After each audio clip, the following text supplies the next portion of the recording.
तो आपका स्वागत है हमारे चैनल एग्जाम लवर पर।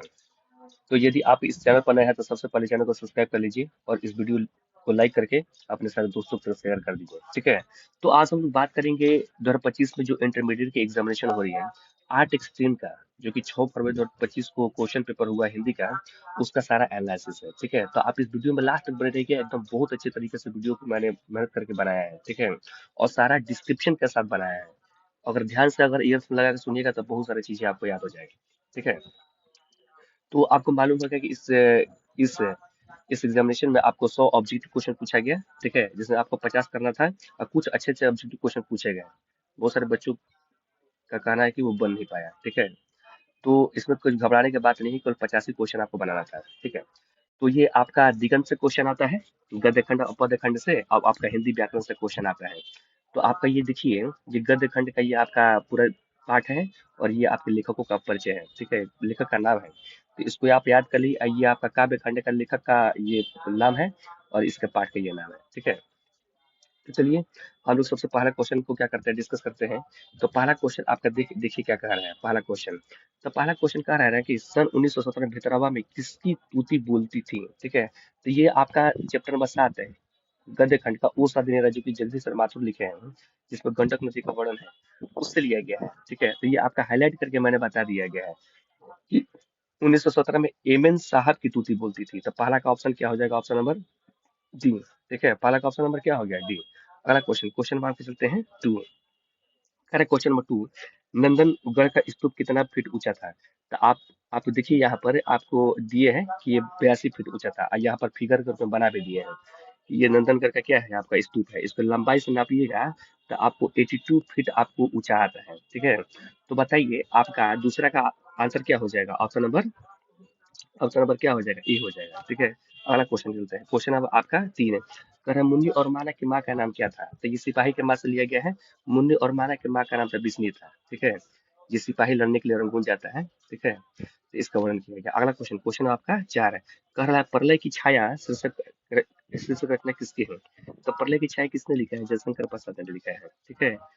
पद खंड में आपको लिखा है तुमुल कोलाहल कला में, ठीक है। ये आपको याद कर लीजिए। प्रलय की छाया जयशंकर प्रसाद ने लिखा है, ये आपका स्क्रीनशॉट लगा भी दिए हैं। और जयशंकर प्रसाद का ये सारा जो है ना, जयशंकर प्रसाद का जीवन परिचय आप पढ़ के जाइएगा, इस ये आपको आएगा। इसी एग्जाम में क्वेश्चन पूछ दिया है कि शिव रत्न साहू जो थे ना, ये इनके पिताजी थे। और इनके पिताजी थे और ये है ना, ये क्या कहते हैं, इनके बड़े भैया का क्या नाम था, भ्राता जो थे इनका नाम था शंभू रतन। शंभू रतन नाम था, ये क्वेश्चन पूछा हुआ है। और जो आपका ये है, ये नाटक हो गया, उपन्यास हो गया, कंकाल तितली, इरावती, इंद्रजाल, ये सब बहुत इंपॉर्टेंट है एग्जामिनेशन के लिए, ठीक है। तो आप इसको एक बार स्क्रीनशॉट भी ले लीजिए और अपने मोबाइल के गैलरी में रख कर रहिएगा। अगला क्वेश्चन, क्वेश्चन अब आपका करते हैं 5। क्वेश्चन नंबर 5 कह रहा है कि लेखक ओम प्रकाश वाल्मीकि पिता उन्हें प्यार से क्या बुलाते थे। तो ओम प्रकाश वाल्मीकि जी ये है, ठीक है। और इनके पिता जो थे ना, इनको पिताजी इनको मुंशी कह के बुलाते थे। तो पचवा का क्या हो जाएगा, पचवा का हो जाएगा ऑप्शन नंबर क्या चीज है, पचवा का हो जाएगा बी, ओम प्रकाश से वाल्मीकि की आत्मकथा। आप इसको जरूर पढ़िएगा, काफी कुछ सीखने को आपको मिलेगा। अगला क्वेश्चन, क्वेश्चन नंबर 6 है। दस्तावेज रचना का कच्चा माल है, यह कथन किस लेखक का है। तो आप पाठ नंबर 11 पढ़े होंगे, हंसते हुए मेरे अकेलेपन, जो कि मलेज लिखे हैं। उन्होंने ही दस्तावेज रचना का कच्चा माल क्या किया है, लिखा है, ठीक है। आपको हम दिखाते हैं, यहाँ पर आइए। डायरी जो लिखे हैं मलेज जी, हंसते हुए मेरे अकेलेपन, आप देखिएगा यहाँ पर 9 दिसंबर 1978 में लिखे हैं, ये लिखे हुए हैं। यहाँ देखिए, दस्तावेज रचना का कच्चा माल है, यही पर एकदम लाइन उठा लिया है। तो आप इस भ्रम में मत रहिएगा, आप भी एकदम लाइन बाय लाइन किताब को क्या कीजिए, पढ़िए दिगंत भाग 2 को। और ये देखिए आपको हिंदी व्याकरण से भी क्वेश्चन आया हुआ है। ये स्त्रीलिंग हो गया, पुल्लिंग हो गया, विलोम शब्द है। इसके बाद परिवारवाची शब्द, अनेक शब्दों के लिए एक शब्द है। इसके बाद तत्सम तद्भव, परिवार, ये मुहावरा, लोकोक्ति, सारा क्वेश्चन आया हुआ है, एक वचन बहुवचन सब चीजें। देखिए क्वेश्चन नंबर 7 चलते हैं। आयुष्मान शब्द का स्त्रीलिंग रूप क्या है, तो आयुष्मती है, ठीक है। क्या है तुमको, आयुष्मती। तो बताइए सातवां का क्या हो जाएगा, सातवां का हो जाएगा डी। अगला क्वेश्चन, क्वेश्चन नंबर चलते हैं आपका। और ये देखिए बहुत सारा आपको स्त्रीलिंग पुल्लिंग दे भी दिए हैं, इसको स्क्रीनशॉट लेकर के इसको बनाइए, आपको कितना सही होता है आप बताइए कमेंट बॉक्स करके। अगला क्वेश्चन, क्वेश्चन नंबर आपका चलते हैं 8 है। कह रहा है कि सड़क शब्द का बहुवचन क्या है। तो सड़क से आप देखिए होंगे, सड़कें बहुत सारी हम बोलते भी हम लोग हैं। तो सड़क का क्या हो जाएगा, बहुवचन सड़कें हो जाएगा। और यहाँ बहुत सारा बहुवचन आपको दे दिया है 5 का क्वेश्चन, ताकि प्रैक्टिस कर सकें और आपका हिंदी बहुत मजबूत हो सके, ठीक है। चलिए अगला अगला क्वेश्चन करते हैं। क्वेश्चन नंबर 9, कारक के कितने भेद होते हैं? तो सभी लोग को मालूम है कारक के क्या होते हैं, 8 भेद होते हैं। आप पढ़े होंगे, कर्ता ने कर्म को कारण से संप्रदान के लिए, इसके बाद अपादान से अलग होना, ये पढ़े हैं ना, संबंध का की है। देखिए क्या लिखा हुआ है ये पूरा, इसको आप एकदम स्क्रीनशॉट कर कर रखिए और दिमाग में एकदम धंसा लीजिए, आपका कभी भी कोई क्वेश्चन गलती नहीं होगा, ठीक है। अगला क्वेश्चन चलते हैं। क्वेश्चन नंबर आपका चलते हैं कैसे से 10 है। क्वेश्चन नंबर 10 कह रहा है कि वर्षा के लिए मेघ चाहिए, किस कारक का उदाहरण है, ठीक है। तो देखिए जहाँ केलिए का बोध होता है ना, वहां आपको क्या होता है, संप्रदान कारक होता है। क्या होता है संप्रदान कारक में? तो इस क्वेश्चन का आंसर क्या होगा, संप्रदान कारक होगा, ठीक है। तो हम लोग 10 को क्या है, 10 में क्या टिक लगाते हैं, संप्रदान कारक में। 10 का आंसर क्या होगा, संप्रदान कारक। अगला क्वेश्चन चलते हैं। क्वेश्चन नंबर आपका 11, मलिक मोहम्मद जैसी के गुरु कौन थे? तो आप लेखक परिचय पढ़ोगे मलिक मोहम्मद जैसी, यहाँ पर दिया ही हुआ है कि गुरु, गुरु उनके कौन थे, यहाँ देखिए, सूफी संत संत शेख मोहिद्दीन और सैयद अशरफ जहांगीर, इनके क्या थे, गुरु थे। ये आपको मलिक मोहम्मद जैसी जी हैं। तो ये देखिए आपका आंसर क्या हो जाएगा, 11 का हो जाएगा ऑप्शन नंबर ए। और आप पढ़े होंगे कड़बक है, जिसमें आपको वर्णन किए हैं, ठीक है। और आप ये मलिक मोहम्मद जैसी है ना, पद्मावत लिखे थे, पद्मावत, ठीक है। और इसको फिल्म बना है, संजय लीला भंसाली ने बनाया है, ठीक है। जिसमें अलाउद्दीन खिलजी और पद्मावती रानी, ठीक है, और क्या कहते हैं इनके पति का वर्णन है। अगला क्वेश्चन, क्वेश्चन नंबर का चलते हैं 12। करेक्ट क्वेश्चन नंबर 12, सूरदास का जन्म स्थान कहाँ है? तो ये देखिए सूरदास का आपका परिचय है, दिल्ली के निकट सीही में इनका क्या हुआ था, जन्म हुआ था, ठीक है। और ये कृष्ण भक्ति शाखा के थे, है ना। तो आपका 12 का हो जाएगा ऑप्शन नंबर क्या चीज, ऑप्शन नंबर बी होगा, सी ही दिल्ली के निकट है, ठीक है। अगला क्वेश्चन, क्वेश्चन नंबर चलते हैं आपका 13 में। कर राजस्थान मैथिली और खड़ी खड़ी बोली आदि साहित्य भाषाओं का विकास किस काल में हुआ था? तो किस काल में हुआ था, मध्य काल में हुआ था, ठीक है। तो बताइए क्या हो जाएगा आपका, 13 का हो जाएगा ऑप्शन नंबर डी। अगला क्वेश्चन, क्वेश्चन नंबर आपका चलते हैं आपका 14 है। कर तुलसीदास ने शिक्षा कहाँ से ली थी? तो तुलसीदास ने, देखिए यहाँ पर तुलसीदास के किए हैं, इन्होंने शिक्षा कहाँ से लिया था, इसमें काशी से लिया था। कहाँ से लिया था, काशी से लिया था। काशी का नाम बनारस है। और हमारे मोदी जी यहाँ के क्या है, सांसद है, ठीक है। और गंगा नदी किनारे स्थित है। तो बताइए 14 का हो जाएगा, 14 का नहीं नहीं 14 का, सॉरी सॉरी, 14 का हो जाएगा ऑप्शन नंबर क्या चीज, डी। 14 का हो जाएगा ऑप्शन नंबर 14 का डी हो जाएगा, काशी। अगला क्वेश्चन, क्वेश्चन में चलते हैं आपका 15, रामलला छू शीर्षक रचना है, ठीक है। तो आपको अभी बताए थे, लेखक परिचय में बताया था, रामलला छू किसने लिखा है, तुलसीदास ने लिखा है, जो कि राम भगवान के क्या थे, उपासक थे, ठीक है। ये है आपको भगवान राम, लक्ष्मण और माता सीता, ठीक है। अगला क्वेश्चन, क्वेश्चन नंबर आपका चलते हैं कौन सा, 16 नंबर। कह रहे हैं कि कवि नाभा दास ने ज्ञान अर्जन कैसे किया था? तो आपको मालूम है कवि नाभा दास ने कैसे ज्ञान अर्जन किया था, यहाँ देखिए लिखा हुआ है। इन्होंने ज्ञान अर्जन कैसे किया था, ज्ञान सत्संग करके किए थे। किससे करके किए थे, सत्संग, ठीक है। तो ये क्या किए थे, आपको सत्संग करके इन्होंने ज्ञान को अर्जन किया था। अगला चलते हैं, क्वेश्चन नंबर आपका 17 कह रहा है कि छप्पे नहीं 6 पंक्तियों के ये पद को क्या कहते हैं? तो 6 पद को जिसको गा सकते हैं उसको ये पद कहते हैं, उसको छप्पे कहते हैं, ठीक है। अनाबा दास ने छप्पे लिखा था, और जिसमें कबीर दास के 6 पंक्तियों का वर्णन किया था, और क्या कहते हैं सूरदास का वर्णन किया था। तो आप देखे होंगे कबीर दास और सूरदास का, ठीक है। ये आपको बहुत इंपॉर्टेंट है। अगला क्वेश्चन, क्वेश्चन में चलते हैं 18 नंबर कह रहा है, आरूढ़ दशा है जो जगत पे मुख देखी नहीं मनी, ठीक है। ये आपको किसने लिखा है, ये आपको कबीर दास ने लिखा है। तो 18 का क्या हो जाएगा, option number A, Kabir Das के छप्पे से लिया गया। अगला क्वेश्चन, क्वेश्चन नंबर आपका 19 है। क्वेश्चन नंबर 19 का है, छत्रपति शिवाजी और साहू जी छत्रसाल किस कवि के प्रमुख आश्रयदाता थे, ठीक है। तो ये आपको किसके थे, भूषण के आपको आश्रयदाता थे। तो 19 का हो जाएगा ऑप्शन नंबर बी, ठीक है। ये देखिए आपका महाकवि भूषण है, छत्रपति शिवाजी, शिवाजी के पुत्र साहू जी और पन्ना के, ठीक है, बुंदेल राजा कौन है, छत्रसाल जी है। तो 19 का हो जाएगा ऑप्शन नंबर क्या चीज, बी। अगला क्वेश्चन 19 के बाद आते हैं 20 नंबर क्वेश्चन। क्या रीतिकालीन हिंदी साहित्य में किस रस की प्रधानता है? तो रीतिकालीन हिंदी साहित्य में आपको श्रृंगार रस की प्रधानता है, ठीक है। और यहाँ देखिए आपको गूगल से आपको करके लगाए भी हैं, रीतिकालीन काल में श्रृंगार रस की क्या है, प्रधानता रही है, ठीक है।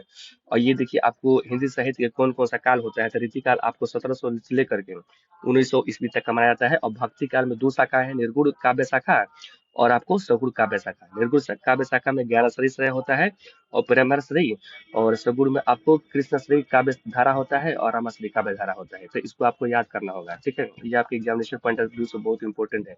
और भी याद करना, भक्ति जो साहित्य है ना 1375 से लेकर 1700 ईस्वी तक क्या होती है, चलती है। अगला क्वेश्चन क्वेश्चन क्वेश्चन नंबर आपके चलते हैं 21 नंबर।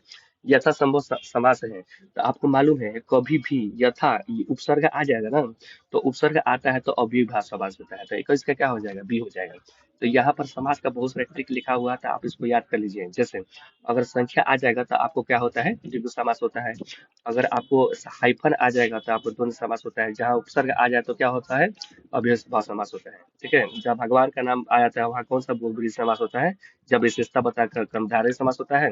और जहां पर आपको कारक योजक चिन्ह आता है आपको तत्पुरुष समास होता है। ठीक है, इसको एकदम रिवीजन कर लीजिए, दिमाग में तो धंसा लीजिए, फट फट फट फट क्वेश्चन बनेगा। अगला क्वेश्चन आता है क्वेश्चन नंबर आपका 22। भूखा शब्द का प्रत्यय है, तो जब भूलिएगा भूखा आ, तो प्रत्यय जो होता है ना वाक्य के शब्द के अंत में लगता है। तो बताओ तो 22 का क्या हो जाएगा, सी हो जाएगा। ठीक है, 22 का होगा जब हो जाएगा सी, आ हो जाएगा। तो यहाँ देखिए बहुत सारा प्रत्यय क्वेश्चन दिया हुआ था, आप इसको स्क्रीनशॉट लेकर के बनाइए इसको एक बार दो बार। अगला क्वेश्चन क्वेश्चन हम आपको चलते हैं 22 है। कह रहे नाटक शब्द का विशेषण क्या है, तो ऐसे ही पता चलता है नाटक का नाटकीय होगा, विशेषण क्या करता है, विशेषता बताता है। ठीक है, जैसे कोई महिला है वो सुंदर है तो सुंदरता उसकी क्या विशेषता है। ठीक है, तो बताओ यहाँ क्वेश्चन और दिया हुआ है, आप इसको क्या कीजिए, बनाइए विशेषण का। अगला क्वेश्चन क्वेश्चन नंबर के चलते हैं आपको 24 में। संग्रह शब्द का उपसर्ग क्या है, तो उपसर्ग कहाँ लगता है, किसी शब्द के आगे लग करके उसका अर्थ में परिवर्तन कर देता है। तो बताओ संग्रह का उपसर्ग क्या हो जाएगा, सम हो जाएगा। ठीक है, तो 24 का हो जाएगा ऑप्शन नंबर क्या चीज बी। यहाँ बहुत सारा उपसर्ग का क्वेश्चन दिया हुआ है 5 तो यहाँ पर आप क्या कीजिए, स्क्रीनशॉट लेकर के बनाइए। अगला क्वेश्चन क्वेश्चन नंबर आपके चलते हैं 25 में। बच्चे गेंद खेल रहे थे। ठीक है, तक थे आ गया यहाँ पर, देखिए जब थे आता है ना तो पास्ट बताता है, तो पास्ट यानी कि भूतकाल को प्रदर्शित करता है। तो 25 का क्या हो जाएगा, ऑप्शन नंबर बी। यानी कि काल से भी क्वेश्चन आपके एग्जाम में आया है। वह कौन है जो कल आया था, किस सर्वनाम का क्या उदाहरण है, तो यहाँ समझना पड़ेगा। यहाँ प्रश्नवाचक नहीं है। ठीक है, यहाँ इसको है कौन है जो, ये क्या कर रहा है, संबंध स्थापित कर रहा है ना। तो संबंध जहाँ स्थापित करता है तो ऑप्शन नंबर क्या हो जाएगा, डी, डी हो जाएगा, संबंधवाचक सर्वनाम हो जाएगा। ठीक है, अगला क्वेश्चन क्वेश्चन नंबर चलते हैं 27 है। हिमालय से गंगा निकलती है। ठीक है, तो आप इस बात को समझिए, अगर कभी कुछ अलग होता है ना, अलग होता है, तो अलग होता है तो अपादान कारक होता है। तो 27 का क्या हो जाएगा, ऑप्शन नंबर डी। देखिए यह अलग होने की बात कर रहा है ना, तो ये क्या हो गया, अपादान कारक है। एक बार 8 कारकों को बढ़िया से आप क्या कर लीजिए, पढ़ लीजिए, दिमाग में धंसा लीजिए, कभी आपको क्वेश्चन गलती होने वाला नहीं है। अगला क्वेश्चन क्वेश्चन नंबर आपका 28 चलते हैं। मुंह शब्द क्या है, तो आप बोलते हैं कि तूने मुंह देखा है, जहाँ आ आता है क्या होता है, पुलिंग होता है। ठीक है, अगला क्वेश्चन तो बताइए, स्त्रीलिंग पुलिंग भी आपके एग्जाम में आएगा, तो यहाँ से स्त्रीलिंग पुलिंग का कुछ कुछ क्वेश्चन डिस्कस कर लीजिए आप। अगला क्वेश्चन क्वेश्चन नंबर आपके चलते हैं, क्वेश्चन नंबर चलते हैं क्या चीज, 29 है। तो क्वेश्चन नंबर 29 करेंगे, सभा शब्द कौन संज्ञा है, तो सभा क्या होता है, समूह होता है। ठीक है, क्लास भी समूह होता है, गुच्छा भी चाबी का समूह होता है, तो समूह से वाचक क्या हो जाएगा, संज्ञा हो जाएगा। संज्ञा का ये क्वेश्चन यहाँ पर 5 छोटो डिस्कस कर लीजिए। ठीक है, बना लीजिए, अगला क्वेश्चन क्वेश्चन नंबर आपके चलते हैं 30 है। कह रहा है कि पवर्ग का उच्चारण स्थान क्या है, तो बताओ पवर्ग आप बोलिएगा तो प कहाँ से आता है, ओठ से आता है ना, तो ओठ से निकलेगा। ठीक है, तो यहाँ पर वर्गों का उच्चारण जो है ना, वर्णों का यह देख लीजिए, कंठ से, तालु से, इसका मूर्धा से, दंत से, होश से, नासिका से। ठीक है, कंठ तालु से, काठोष्ठ से, इसके बाद दंतोष्ठ से। तो यहाँ पर देखो तो प की बात कर रहा था, प कहाँ से आता है भाइयों, प आता है ओठ से। अरे बोलो ना प, दोनों ओठ क्या होगा, सटेगा तो क्या हो जाएगा, ओठ से। अगला क्वेश्चन क्वेश्चन नंबर चलते हैं 31 नंबर क्वेश्चन क्वेश्चन नंबर 31 कह रहा है कि 1974 में जयप्रकाश नारायण ने किस आंदोलन का नेतृत्व किया था। सभी लोग को मालूम है कि 5 जून 1974 को जयप्रकाश नारायण ने, ठीक है, पटना में एक आंदोलन किया था, जिसे छात्र आंदोलन भी कहा जाता है। क्या कहा जाता है, छात्र आंदोलन। ठीक है, तो यहाँ जयप्रकाश नारायण के बारे में पढ़ लीजिए, इनका जन्म शताब्दी 11 में हुआ था। ठीक है, और इनको लोक नायक भी कहते हैं। इनके पत्नी का नाम क्या था, प्रभावती देवी था। ठीक है, और ये अमेरिका गए थे, अमेरिका से आकर के यहाँ कांग्रेस पार्टी ज्वाइन किए थे। 5 जून 1974 में संपूर्ण क्रांति ये किए थे पटना के गांधी मैदान में, और 1975 में इन्हीं के बदौलत भारत में इमरजेंसी लगा था इंदिरा गांधी की सरकार में। आना करते क्वेश्चन नंबर आपका 32 है। खरा रामधारी से दिनकर की काव्य कृति रेणुका का काल क्या है, तो रेणुका का काल आपको क्या है, 32 है। 32 का हो जाएगा ऑप्शन नंबर ए। ठीक है, 1935 का रेणुका काल है। अगला क्वेश्चन क्वेश्चन नंबर आपके चलते हैं, क्वेश्चन नंबर चलते हैं आपका 33 है। क्वेश्चन नंबर 33 कह रहा है, देखिए क्वेश्चन नंबर 33 है, कह रहा है कि अर्धनारीश्वर शीर्षक निबंध के अनुसार धर्म साधक महात्मा और साधु किसके भय खाते हैं, तो अर्ध किससे भय खाते हैं ये लोग, नारी से भय खाते हैं। ठीक है, तो अर्धनारीश्वर रामधारी सिंह दिनकर लिखे हैं, जिसमें पार्वती और भगवान शिव के कल्पित रूप का क्या है, वर्णन है। तो करते हैं क्वेश्चन नंबर आपका 34 है। सचिदन हृदय वात्सन आगे पहली कहानी इलाहाबाद की किस पत्रिका से प्रकाशित हुई थी? तो ये बताइए कहाँ से प्रकाशित हुआ था? तो सेवा में प्रकाशित हुआ था। कहा क्या प्रकाशित हुआ? सेवा में। तो 34 का हो जाएगा ऑप्शन नंबर कैसे से बी। अगला क्वेश्चन, क्वेश्चन नंबर आपका 35 है। रोज शीर्षक है पाठ साहित्य की कौन सी विधा है? तो रोज क्या है तुमको? सचिन हिरन नवाचान अगर लिखे थे तो रोज आपका क्या है? तुमको कहानी है। ये क्या है तुम्हारा आपका? ये एक 35 का हो जाएगा ऑप्शन नंबर सी, एक कहानी है। ठीक है। अगला क्वेश्चन, क्वेश्चन नंबर चलते हैं आपका 35 है। पंजाब जो है ना, पंजाब की भाषा लिपि की समस्या शीर्षक रचना किसकी है? तो ये भगत सिंह के हैं। ठीक है, सरदार भगत सिंह जिन्होंने इनकलाब बोला था। अगला क्वेश्चन, क्वेश्चन नंबर 37 है। वैशाली महोत्सव का बीजारोपण किसने किया? जगदीश चंद्र माथुर ने किया था। ठीक है, जगदीश चंद्र माथुर ने किया था। वो साधारण जाकर पढ़िएगा। अगला क्वेश्चन, ओस कह रहा है जगदीश चंद्र माथुर कोणार्क शीर्षक रचना का प्रकाशन किस वर्ष किए थे? ठीक है, तो आप जाकर देखिए, यहाँ पर दिया है ना, कोणार्क कब किए थे? आप 1951 में किए थे। ठीक है, तो इसका आंसर क्या हो जाएगा? ऑप्शन नंबर सी। 38 का हो जाएगा ऑप्शन नंबर सी। अगला क्वेश्चन, क्वेश्चन नंबर आपके चलते हैं 39 कर रहे हैं। ओ सदानिरा शीर्षक है साहित्य का क्या है? तो ओ सदानिरा एक क्या है आपका?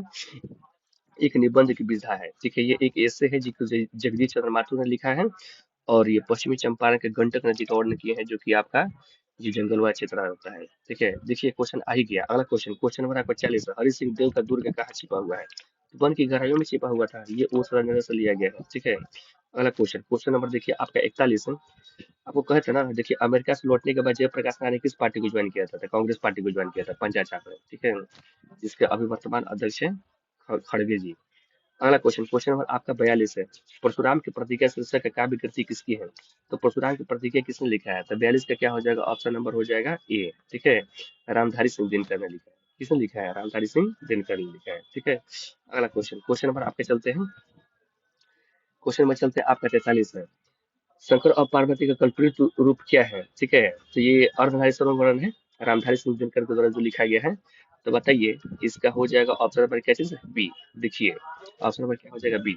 यहाँ देखिए, यहाँ माता पार्वती है, ये भगवान क्या है? शिव है। ठीक है, दोनों का सारथी है। अगला क्वेश्चन, क्वेश्चन नंबर 44 है। सचिदान हीरानवासन आगे का जन्म किस वर्ष हुआ था? तो सभी लोग को मालूम है, किताब पढ़िएगा तो उसमें दिया सचिदान हीरानवासन आगे का जन्म 1911 में हुआ था। ठीक है, तो ऑप्शन नंबर 44 का हो जाएगा बी। अगला क्वेश्चन, क्वेश्चन नंबर आपके चलते हैं 45 है। शिखर एक जीवनी शीर्षक उपन्यास कितने भागों में लिखी गई था? शिखर एक जीवनी आपको 2 भागों में लिखा गया है। तो आपको 45 का क्या हो जाएगा? ऑप्शन नंबर ए हो जाएगा। अगला क्वेश्चन, क्वेश्चन नंबर का 46, मालती के पति का क्या नाम था? मालती के पति क्या थे? महेश्वर थे, जो कि पेशे से क्या थे? एक डॉक्टर थे, और इनके बेटे का नाम टीटी था। अब मालती का जीवन अब विवाह होने के बाद बदल चुका था। रोज रोज वो क्या करती थी? बच्चे को पालन पोषण करना, इसके बाद घर का देख रेख करना। ठीक है, इसके बाद अपने पति देव का देख रेख करना, इसलिए इस पाठ का नाम क्या पड़ गया? रोज पड़ गया। ठीक है। अगला क्वेश्चन, क्वेश्चन नंबर आपके चलते हैं 47। भगत सिंह के माता का क्या नाम था? तो भगत सिंह के माता का नाम देखिए यहाँ पर दिया हुआ है। भगत सिंह के माता का नाम विद्यावती था, इनके पिता का नाम सरदार सिंह था। ठीक है, और संपूर्ण जो इनका परिवार था ना, संपूर्ण परिवार क्रांतिकारी था। ठीक है, और 23 सितंबर 1931 को इनको फांसी दिया गया था। इनका जन्म कहाँ हुआ था? बंगा चक में हुआ था। ये क्वेश्चन आया हुआ है। ठीक है, तो बताइए इनकलाब नारा इन्होंने दिया था। तो बताओ 47 का ऑप्शन नंबर क्या हो जाएगा? सी हो जाएगा। अगला क्वेश्चन चलते हैं, क्वेश्चन नंबर आपके चलते हैं 48 से। किस वर्ष की उम्र भगत सिंह को जलियांवाला की मिट्टी लेकर क्रांतिकारी गतिविधि किया था? तो 12 वर्ष की उम्र में। ठीक है, तो यहाँ देखिए लिखा हुआ है यहाँ पर 12 वर्ष की उम्र में जलियांवाला बाग का हत्याकांड हुआ कब हुआ था? 13 अप्रैल आपको 1919 में हुआ था। ठीक है, 13 अप्रैल 1919 में जलियांवाला बाग हत्याकांड हुआ था। तो इस बात को रखना होगा याद है। अगला क्वेश्चन कर रहा है, क्वेश्चन नंबर 49 है कि जगदीश चंद्र माथुर की कृति, ठीक है, शारदिया का प्रकाशन किस वर्ष हुआ था? तो आप जब किताब पढ़िएगा ना, तो शारदिया का प्रकाशन 1959 में हुआ था, 1959 में हुआ था। ठीक है, तो 49 का हो जाएगा ऑप्शन नंबर डी। अगला क्वेश्चन, क्वेश्चन नंबर 50 है। कह रहा राजा हरि सिंह देव को किस मुसलमान आक्रमणकारी का सामना करना पड़ा था? तो गयासुद्दीन तुगलक का सामना करना पड़ा था। 50 का हो जाएगा ऑप्शन नंबर सी। अगला क्वेश्चन, क्वेश्चन नंबर 51, घ का उच्चारण स्तर क्या है? तो जब आप घ बोलिएगा ना, तो घ कंठ से निकल रहा है ना, तो 51 का हो जाएगा ऑप्शन नंबर क्या चीज है? डी। 51 का हो जाएगा ऑप्शन नंबर डी। अगला क्वेश्चन चलते हैं, क्वेश्चन नंबर आपका चलते हैं आपका कौन सा? क्वेश्चन नंबर चलते हैं आपका 52। ठीक है, तो 52 का निम्नलिखित में कौन वर्ण घोष है? तो वर्ण घोष कौन है? आपको झ होता है, वर्ण घोष है। ठीक है, तो बताओ 52 का हो जाएगा ऑप्शन नंबर बी। अगला क्वेश्चन, क्वेश्चन नंबर का 53, निम्नलिखित में कौन वर्ण स्पर्श व्यंजन का उदाहरण होता है। तो स्पर्श व्यंजन का आपको उदाहरण कौन है? 53 का हो जाएगा ऑप्शन नंबर सी, म होता है स्पर्श व्यंजन का उदाहरण। ठीक है, अगला क्वेश्चन चलते हैं, क्वेश्चन आपका 54।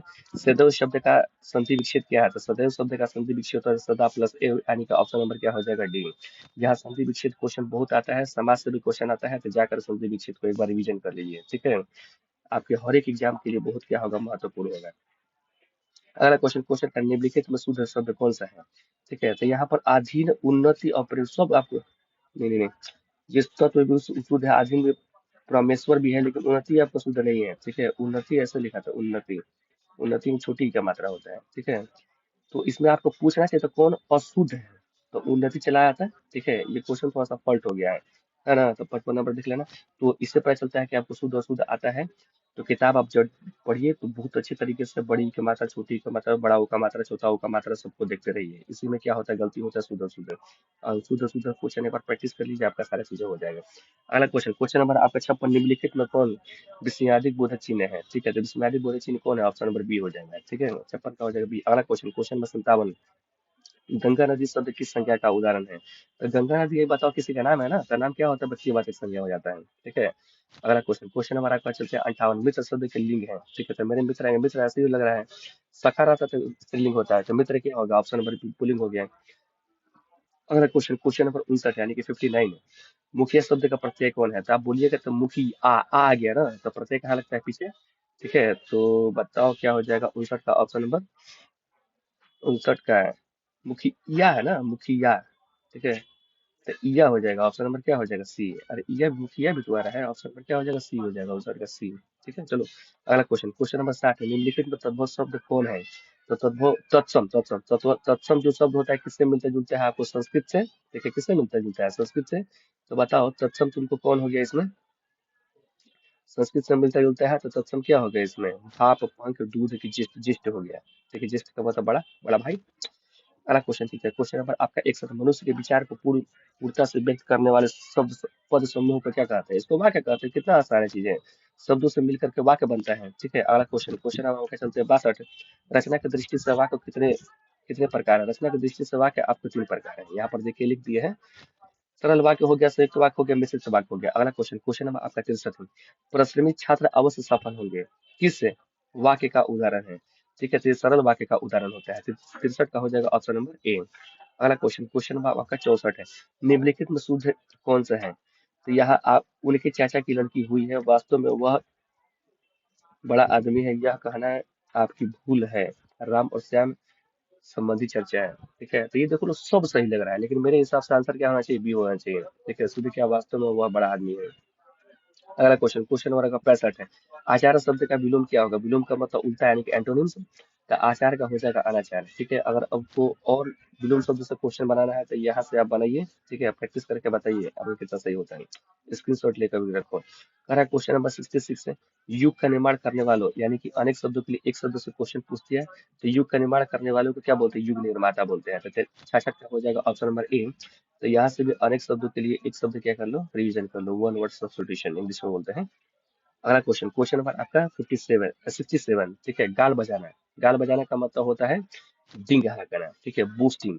ठीक है, तो 67 का क्या हो जाएगा? ऑप्शन नंबर बी हो जाएगा। ठीक है, तो आप मुहावरा लोकोक्ति एक बार देख लीजिए। अगला क्वेश्चन, क्वेश्चन नंबर आपका चलते हैं 68, महापुरुष शब्द का समास कौन है? ठीक है, तो महापुरुष शब्द का समास कौन है? ठीक है, महान है जो पुरुष है। ठीक है, तो महान है जो पुरुष है, दो को दो हो रहा है ना, तो क्या होगा? कर्मधारय समास हो गया। अगला क्वेश्चन कह रहा है कि सूर्य का प्रवाची शब्द क्या होगा? तो दिनकर, दिवाकर, भानु, भास्कर, तो यहाँ देखो आ गया भास्कर। ठीक है, तो ऑप्शन नंबर क्या हो गया? डी। अगर परिवाची शब्द बनाना है, यानी कि समानार्थी शब्द, तो यहाँ से लेकर के स्क्रीनशॉट और कुछ कुछ बना करके आप प्रैक्टिस कर सकते हैं। ठीक है, तो अगला क्वेश्चन चलते हैं, क्वेश्चन नंबर 70, समास का क्या अर्थ होता है? तो हम बताए थे, समास का मतलब होता है आपको क्या करना? संक्षिप्त में लिखना। ठीक है, और ट्रिक से आपको समास क्या किए थे बताए थे, द्वंद्व समास, द्विगु समास, अव्ययभाव समास, कर्मधारय समास, बहुब्रीहि समास है, तत्पुरुष समास है। ठीक है, अगला question, question number 71, Vinod Kumar Shukla का कौन शीर्षक रचना है इतावली भाषा में अनुवाद किया गया है? तो इतावली भाषा में कौन अनुवाद अनुवाद हो चुका है? ये हो चुका है, पेड़ पर कमरा हो चुका है। तो 71 का हो जाएगा ऑप्शन नंबर क्या चीज है? डी। अगला क्वेश्चन, क्वेश्चन नंबर आपका 72, निम्नलिखित में से किस कवि को दयावती कवि शेखर सम्मान से सम्मानित किया गया है? तो आपको 72 का हो जाएगा ऑप्शन ए, अशोक वाजपेयी को किया गया है। ठीक है, तो 72 का हो जाएगा ए। 72 के बाद आते हैं 73 क्वेश्चन। कवि ज्ञानेंद्र पति के पिता का क्या नाम था? तो कवि ज्ञानेंद्र पति के पिता का नाम क्या था? ऑप्शन नंबर बी हो जाएगा, देवेंद्र प्रसाद चौबे हो जाएगा। ठीक है। अगला क्वेश्चन, सर्कस का प्रकाश बुलोवा कहाँ से आता है? तो शहर से आता है। ठीक है, समझे। अगला क्वेश्चन, ये गांव के घर से लिया गया है, ज्ञानेंद्र पति से। अगला क्वेश्चन, क्वेश्चन नंबर आपका 75, गांव का घर शीर्षक कविता किस कविता संग्रह से लिया गया था? संशयात्मा से लिया गया है। तो 75 का हो जाएगा ऑप्शन नंबर क्या चीज है? बी। अगला क्वेश्चन चलते हैं, क्वेश्चन नंबर आपका 76 कह रहा है मुक्ति बुद्ध कैसे कवि थे? तो मुक्ति बुद्ध क्रांतिकारी कवि थे।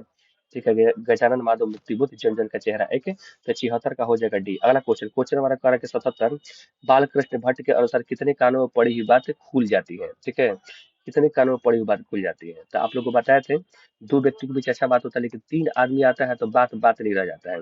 तो बताओ, दो गो कान इसका हो गया, दो कान इसका हो गया, दो कान इस व्यक्ति का हो गया। तो दो दो चार, चार दो कितना हो गया? छह। छह गो कान हो गया। ठीक है, अगर व्यक्ति कहता था तीन कहता, लेकिन कान कह रहा है ना, तो इसलिए छह हो गया। अगला क्वेश्चन, क्वेश्चन नंबर आपका 78 चलते हैं। उसने कहा था शीर्षक कहानी के लेखक का क्या नाम है? उसने कहा था चंद्रशेखर शर्मा गुलेरी। ठीक है, ये क्या वो वाला माल सूबेदारी वाला। ठीक है, लहना सिंह। अगला क्वेश्चन, क्वेश्चन नंबर आपका 79 यानी कि 79 कह रहा है, उसने कहा था शीर्षक कहानी में किसने अपनी जर्सी उतार कर बोधा सिंह को पना दिया? ठीक है, तो जंग लड़ने के लिए गए थे, तो अलाना सिंह जो उसने कहा था कहानी का नायक रहता है, वो अपना कर्तव्य को निभाते हुए बोधा सिंह पर क्या कर देता है? उड़ा देता है। ठीक है, जिससे वो बच जाता है गर्मी से। ठीक है। अगला क्वेश्चन, क्वेश्चन नंबर आपके चलते 80, जयप्रकाश नारायण की पत्नी का क्या नाम था? तो पहले ऊपर देख चुके हैं, जयप्रकाश नारायण की पत्नी का नाम प्रभावती था। ये भी आपको स्वतंत्रता सेनानी थी। ठीक है, कौन खा रहा है किस सर्वनाम का एक उदाहरण है? तो ये बताइए, कौन खा रहा है? तो ये आपको सवाल पूछ रहा है ना। जब भी सवाल आपसे पूछता है तो आपको मालूम होना चाहिए, देखिए सवाल पूछ रहा है। ठीक है, क्वेश्चन मार्क यानी प्रश्नवाचक चिन्ह है, तो ये प्रश्नवाचक आपको हो जाएगा। ठीक है, प्रश्नवाचक क्या हो जाएगा? सर्वनाम हो जाएगा। अगला क्वेश्चन, क्वेश्चन नंबर आपके चलते हैं 82, मुझे शेर भर दूध चाहिए। तो दूध चाहिए ना। ठीक है, मुझे शेर भर क्या चाहिए? दूध चाहिए। परिणाम की बात कर रहा है ना, तो परिणाम बोधक क्या हो जाएगा? ये विशेषण हो जाएगा। ठीक है, अगला क्वेश्चन 82, 82 का हो जाएगा ऑप्शन नंबर, अरे 82 का हो जाएगा ऑप्शन नंबर डी। इसके बाद चलते हैं 83 नंबर क्वेश्चन, क्रिया का मूल रूप क्या होता है? तो क्रिया का मूल रूप क्या होता है? धातु होता है। तो 83 का हो जाएगा ऑप्शन नंबर क्या हो जाएगा? ए हो जाएगा। अगला क्वेश्चन, क्वेश्चन नंबर आपके चलते हैं 84, वर्तमान काल में कितने, वर्तमान काल के कितने भेद होते हैं? तो वर्तमान काल के आपको तीन भेद होते हैं। कितने भेद होते हैं? तीन भेद होते हैं। अगला क्वेश्चन, क्वेश्चन नंबर आपके चलते हैं 85, रचना के आधार पर शब्दों को कितने भागों में बांटा गया है? तो रचना के आधार पर शब्दों को तीन भागों में बांटा गया है। ठीक है। अगला क्वेश्चन, क्वेश्चन आपके चलते 86, अनुकूल शब्द का उपसर्ग क्या है? तो भाई बताओ, उपसर्ग आगे लग करके किसी शब्द का अर्थ परिवर्तन कर देता है, तो कुल में क्या क्या लगेगा? अनु। तो अनु क्या हो गया? उपसर्ग हो गया कुल का। ठीक, तो 86 का हो जाएगा ऑप्शन नंबर क्या चीज? डी। अगला क्वेश्चन, क्वेश्चन नंबर 87, शत्रुता शब्द का प्रत्यय क्या है? तो बताइए, प्रत्यय आपको पीछे लग करके किसी शब्द का अर्थ परिवर्तित कर देता है, तो ता आ गया ना। ठीक है, तो ता क्या हो जाएगा? ऑप्शन नंबर सी। 87 का आंसर क्या होगा? Option number C. अगला क्वेश्चन, क्वेश्चन नंबर आपका 88, ममता शब्द का विशेषण क्या, विशेषण क्या, विशेषता की बात कर रहा है, तो ममेरा हो जाएगा। 88 का क्या हो जाएगा? Option number D. अगला क्वेश्चन, त्रिभुवन शब्द का समास क्या है? तो तीन आ गया, तीन। ठीक है, तो संख्या बता रहा है, तो तीन आ गया, दो दो द्वंद्व समास हो गया, तो 89 का हो जाएगा ऑप्शन नंबर ए। अगला क्वेश्चन, क्वेश्चन नंबर 90, कुल चार किस पद बंध का उदाहरण है? ठीक है, तो 90 का हो जाएगा ऑप्शन नंबर क्या हो जाएगा? बी, संज्ञा पद बंध का उदाहरण है। ठीक है, 90 का हो जाएगा ऑप्शन नंबर बी। अगला क्वेश्चन, क्वेश्चन नंबर 91, कवि जयशंकर प्रसाद की ज्येष्ठ भ्राता का क्या नाम था? तो शंभू रतन था। 91 का हो जाएगा ऑप्शन नंबर ए। अगला क्वेश्चन, क्वेश्चन नंबर चलते हैं आपका 92, लहर शीर्षक रचना किसकी है? तो लहर आपको देखे होंगे, लहर, लहर आपका जयशंकर प्रसाद का है, तुमुल कोलाहल कलह में लिखे हैं। ठीक है, तो बताइए लहर किसके रचना है? तो ये जयशंकर प्रसाद का है। ठीक है, तो एक बार क्या कर लेना, देख लेना। लहर, लहर, लहर, देखो लहर लिखा है ना, लहर 1933 में लिखे थे जयशंकर प्रसाद। तो लहर किसकी रचना है? जयशंकर प्रसाद की है। ठीक है, ये रहा फोटो जयशंकर प्रसाद का। अगला क्वेश्चन, क्वेश्चन नंबर आपका 93, कह रहा है किस दर्शन के भूमि पृष्ठ से कामयानी महाकाव्य की रचना हुई है? तो कामयानी महाकाव्य की रचना कहाँ से हुई है? काश्मीरी से शैव दर्शन से हुआ है। ठीक है, तो एक एक क्वेश्चन आप मिलाते रहिए। अगर आप इस चैनल पर नए हैं तो आप क्या कर लीजिए? सब्सक्राइब कर लीजिए। ठीक है, अगला क्वेश्चन, क्वेश्चन नंबर आपका 94, कूली प्रथा नाटक, नाटक के लेखक कौन है? कूली प्रथा किसने लिखा था? तो ये देखिए, सुभद्रा कुमारी चौहान के पति देव का नाम क्या था? लक्ष्मण सिंह चौहान। ठीक है, इन्होंने ही कूली प्रथा क्या किया था? लिखा था। कूली प्रथा और गुलाम की नशा आपको परीक्षा में आ सकता है। कूली प्रथा और गुलाम की नशा सुभद्रा कुमारी चौहान के पति जो लक्ष्मण सिंह चौहान लिखे थे। तो बताओ, 94 का हो जाएगा ऑप्शन नंबर डी। ठीक है, और सुभद्रा कुमारी चौहान ये जो थी ना, ये पुत्र वियोग लिखी है। तो बताओ पुत्र वियोग जो है ना शीर्षक कविता किस काव्य संग्रह से उद्धृत है? तो कहाँ से उद्धृत है बताइए, बताओ अब। मुकुल से उद्धृत है। कहाँ से उद्धृत है? मुकुल से। तो 95 का हो जाएगा ऑप्शन नंबर क्या चीज है? ए। 95 के बाद आते हैं 96 नंबर क्वेश्चन। कवि शमशेर बहादुर सिंह सोवियत रूस की यात्रा किस वर्ष गए थे? तो यहाँ पर देखिए आपको 1978 में गए थे। कब गए थे? 1978 में गए थे। सोवियत को हम लोग कहते हैं यूएसएसआर। तो बताओ इसका ऑप्शन नंबर क्या हो जाएगा? बी। 96 का हो जाएगा ऑप्शन नंबर बी। अगला क्वेश्चन, क्वेश्चन नंबर का संतान निम्नलिखित में से शेर शमशेर बहादुर की रचना कौन सी है? तो शमशेर बहादुर की रचना कौन? 97। 97 का हो जाएगा ऑप्शन नंबर ए उषा। ठीक है। तो उषा किसने लिखा? शमशेर बहादुर ने लिखा। अगला क्वेश्चन, क्वेश्चन नंबर आपका 98। कवि रघुवीर सहाय के पिता पेशेवर से क्या थे? तो कवि रघुवीर सहाय के पिता पेशेवर से क्या थे? शिक्षक थे। तो आपका 93 98 का हो जाएगा ऑप्शन नंबर सी। रघुवीर सहाय की संपूर्ण रचनावली कितने खंडों बटी हुई है? तो आपको 6 खंडों बटी है। तो 99 का हो जाएगा ऑप्शन नंबर डी। 99 के बाद आते हैं आपका 100 नंबर क्वेश्चन। कितना आसान क्वेश्चन है। अधिनायक शीर्षक कविता में हरचंदा किसका प्रतीक है? ठीक है, फटा सुतंदम हरचंदा। तो एक आम आदमी है, ठीक है, जो कि नेता पक्ष यानी कि सत्ताधारी के पक्ष के पीछे पीछे दौड़ता रहता है कपड़ा पहना फटा पहने हुए। तो ये आपका 100 क्वेश्चन था आपका ऑब्जेक्टिव। ठीक है। तो बताइए एक क्वेश्चन बहुत बहुत आसान आसान आया है और डिस्क्रिप्शन के साथ मैंने आपको क्या कर दिया, बना दिया है। ठीक है।